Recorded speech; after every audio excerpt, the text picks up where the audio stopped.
నమస్తే అన్న. నమస్తే అన్న. ఏం పేరు? నా పేరు ననావత్ రాజు నాయక్. అవును. సో ఏం చేస్తుంటారు మీరు? నాది కొరియర్ బిజినెస్ ఉంది. ఓకే.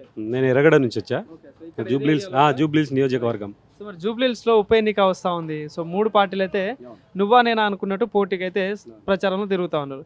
సో ప్రజల్లో ఎట్లా ఉంది స్పందన? అంటే ఎవరికి ఏ పార్టీ సైడ్ మద్దతు ఉండే ఛాన్సెస్ ఉన్నాయి ఇక్కడ జూబ్లీహిల్స్ ప్రజల స్పందన అంటే ఇది చెప్పుకోవడానికి 3 పార్టీలు, ఒకటి బీఆర్ఎస్, బీజేపీ, కాంగ్రెస్. కానీ ఇక్కడ వారు వన్ సైడ్ ఉంది.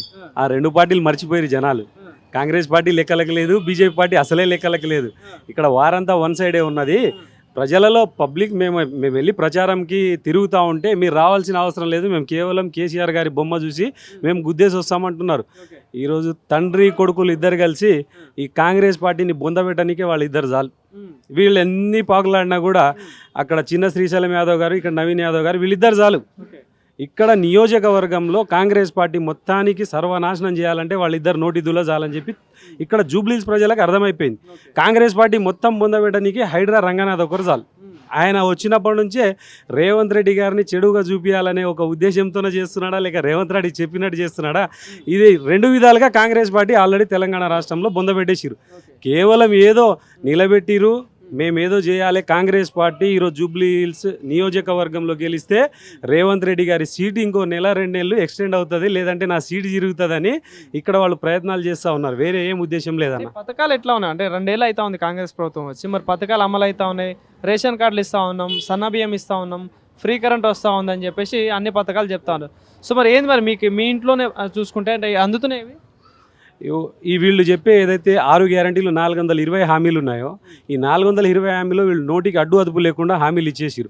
ఈరోజు వీళ్ళే అంటున్నారు తెలంగాణ రాష్ట్రంలో అప్పులో ఉండే అని. అప్పుడు బుద్ధి లేకుండానా మీకు? తెలంగాణ రాష్ట్రం అప్పులో ఉన్నప్పుడు హామీలు ఎందుకు పీగానికి ఇచ్చినావు? మరి హామీలు ఇచ్చేటప్పుడు నువ్వు ఆలోచన చేయొద్దా? అంటే కేవలం నువ్వు ముఖ్యమంత్రి సీట్ ఒకటే మైండ్లో పెట్టుకొని తెలంగాణ ప్రజల్ని మోసం చేసి 6 గ్యారంటీల పేర్లతోటి ఈరోజు 3 లక్షల బడ్జెట్ ఉంటే దానికి 3 ఇంతలు చేస్తే కానీ వీళ్ళు ఇచ్చిన హామీలు నెరవేరదు. వీళ్ళు ఇచ్చిన హామీలు నెరవేరాలంటే తెలంగాణ బడ్జెట్ 9 లక్షల కోట్లు కావాలి. అంటే కేవలం సీట్ కోసం మాత్రమే తెలంగాణ ప్రజల్ని బఫుల్ని చేసిరు వీళ్ళు. ఇది గుర్తుపెట్టుకోవాలి. ఇంకొకటి, సంక్షేమ పథకాల విషయాలు మాట్లాడితే ఇది బోగస్ మాట. సంక్షేమ పథకాలు ఇవ్వాలంటే ఈరోజు తెలంగాణ రాష్ట్రంలో 95 లక్షల వైట్ రేషన్ కార్డులు ఉన్నాయి. ఎందుకు 40 లక్షల మందికి 200 కరెంట్ల యూనిట్లు ఫ్రీ వస్తుంది? ఎందుకు 35 లక్షల మందికి 500 రూపాయల గ్యాస్ వస్తుంది? అంటే మిగతా వాళ్ళందరూ ఏమైపోయారు? చనిపోయారా? అంటే మీ లెక్కల ప్రకారం ఏంది? వైట్ రేషన్ కార్డు లెక్కల ప్రకారం తీసుకున్న తెలంగాణ రాష్ట్ర ప్రజలకు 95 లక్షల మందికి మీరు ఇచ్చిన హామీలు అమలు కావాలి.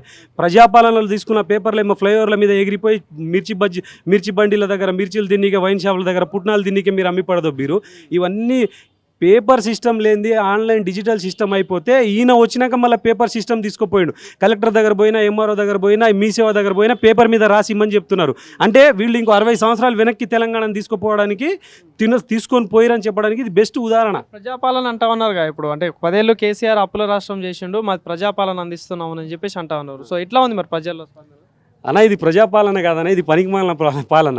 ఇది ప్రజాపాలన ఎట్లయితుంది? పనికిమాలిన పాలన. ఈరోజు ముఖ్యమంత్రి కూడా నేను ఈ రాష్ట్రానికి ముఖ్యమంత్రి అని చెప్పుకోలేని దౌర్భాగ్యమైన పరిస్థితులలో రేవంత్ రెడ్డి గారు ఉన్నారు.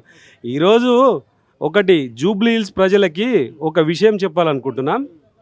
5 సంవత్సరాల పదవి కాలంలో ఉండి జూబ్లీహిల్స్ ప్రజలకి సేవ చేసుకోవాలని చెప్పేసి మాగంటి గోపీనాథ్ గారు ఇక్కడ నామినేషన్ వేసి గెలవడం జరిగింది. గెలిచిన తర్వాత ఆయన ఆరోగ్య సమస్యలతోటి అకాల మరణం చెందడం ద్వారా 2 సంవత్సరాల లోపే ఆయన చనిపోయారు. ఇంకా ఆయన పీరియడ్ లెక్క ప్రకారం ఇంకో 3 సంవత్సరాలు ఆయన పీరియడ్ ఉన్నది. అంటే జూబ్లీహిల్స్ ప్రజలకి ఏదో ఒక చేయాలని ఒక ఆశ తపనతో ఉన్న మనిషి చనిపోయాడు. ఈరోజు జూబ్లీహిల్స్ ప్రజలందరూ ఆయనను ఓటేసి గెలిపించారు. ఈరోజు మాగంటి గోపీనాథ్ గారే చనిపోయారు. ప్రజలు వేసిన ఓటు ఇంకా చనిపోలే, ఇంకా బతికే ఉన్నది. ప్రజలు వేసిన ఓటుకి ఇంకా 3 సంవత్సరాల వ్యాలిడిటీ ఉంది. 3 సార్లు ఎమ్మెల్యే గెలవడం జరిగింది ఇక్కడ జూబ్లీహిల్స్కి. సో ఏమైనా పనులు చేసిండా మరి ఇక్కడ? బ్రహ్మాండమైన పనులు చేసినా మనం చెప్పాల్సిన అవసరం లేదు. ప్రజలే చెప్తా ఉన్నారు. వీళ్ళు వచ్చిన 2 సంవత్సరాలలో ఏమీ కాలేదని చెప్పేసి ఏడుస్తూ ఉన్నారు జనాలు. మేము పబ్లిక్లలో తిరుగుతున్నాము కాబట్టి మాకు తెలుసు. ప్రజలు ప్రతి ఒక్కరి ఇంటి దగ్గర పోయినప్పుడు కేవలం కారు గుర్తుకే వేస్తాం. ఈయన వచ్చినప్పటి నుంచి దరిద్రం పట్టుకున్నది ఈ రాష్ట్ర ముఖ్యమంత్రి, దరిద్రుడని ప్రజలు తిడుతున్నారు. ఎట్లా ఉండబోతుంది మరి పోటీ? ఎవరెవరి మధ్య ఉండే ఛాన్సెస్ ఉంది ఇక్కడ? పోటీ ఏం లేదు, వార్ వన్ సైడే. ఆల్రెడీ వాళ్ళు ఏమనుకుంటున్నారంటే మా గెలుపు ఖాయమైపోయిందని వాళ్ళు అన్నారు కదా. గెలుపు ఖాయమైపోయిందంటే ఒకప్పుడు చిన్న శ్రీశైలం యాదవ్ గారు దొంగ ఓట్లేసి వాళ్ళ ఎమ్మెల్యేని గెలిపించినానని ఆయనే బహిరంగంగా వచ్చి చెప్పిండు.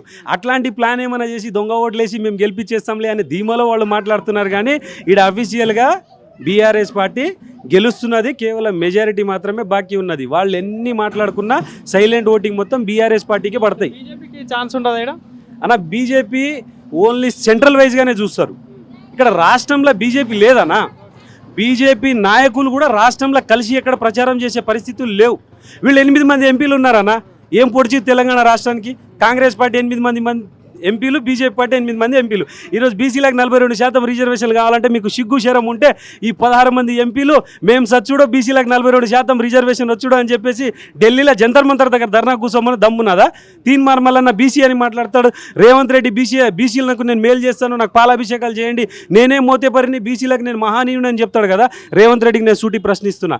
రేవంత్ రెడ్డి గారు ఢిల్లీకి వెళ్ళి బీసీలకు 42% రిజర్వేషన్ వచ్చుడో ఈ రేవంత్ రెడ్డి గారు జచ్చుడో అని చెప్పి ధర్నా కూర్చోమని చెప్పు. ఒక్కప్పుడు కేసీఆర్ గారు తెలంగాణ వచ్చుడో నేను జచ్చుడో అని కూర్చొని తెలంగాణ రాష్ట్రాన్ని సాధించడం జరిగింది. నీకు దమ్ము ధైర్యం ఉంటే ఒక్క అవకాశం నీకు దొరికింది. బీసీలకు 42% రిజర్వేషన్ కోసం నువ్వు వెళ్ళి ధర్నా చేయి. నువ్వు చచ్చిపోతే పోతావు, ఉంటే బీసీలకు 42% రిజర్వేషన్ వస్తుంది, చరిత్రలో నిలిచిపోతావు. ఎవడో ఒకడు చేసిన దాని మీద ఇప్పుడు పెత్తనం చేస్తున్నావు కదా. నువ్వు తెలంగాణ రాష్ట్రం తెచ్చుడు కాదు, తెలంగాణ రాష్ట్రానికి తెలంగాణ ఉద్యమానికి వ్యతిరేకివి నువ్వు. Thank you.